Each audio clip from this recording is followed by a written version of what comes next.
curious that you should be destined for this wand when its brother gave you that scar.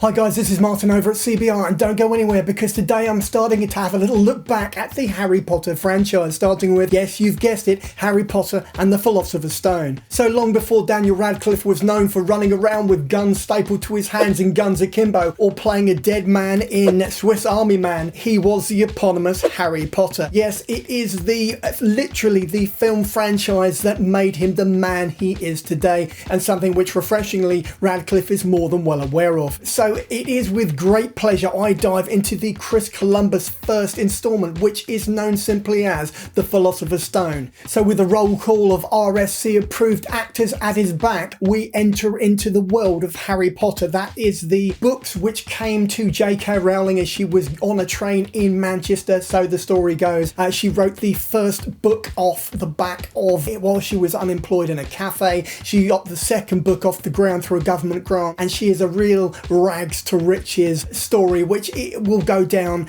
in history. But the thing about Potter is this: yes, it is derivative to an extent, and there are elements of Tolkien in there, there are elements of other fantasy writers which are mixing and matching around, but the thing about it is this: it was a phenomenon. It was a perfectly cast piece of cinema. You had Richard Harris, a classic, you had Maggie Smith, you had Alan Rickman, you had Robbie Coltrane in there, you've got Ian Hart, great character actor, then you've got Radcliffe himself, who was perfectly cast, you had Emma Watson, who is precocious yet perfect as Hermione Granger, and then you have Rupert Grint, which, let's be honest, he was just lucky to be there. And then what happened as these films went on, and especially in The Philosopher's Stone, is you see the childish elements, you see them as children literally, and Chris Colombus was the man to sort of harness that energy and that innocence and sort of carve this world into cinema, put it up on the silver screen. What was it about the Philosopher's Stone which made it so intrinsically important from the get-go? So it comes down to the world building and the fact that the author was involved on such a basic level from the get-go, and you had so much detail, and this felt like a fully formed universe.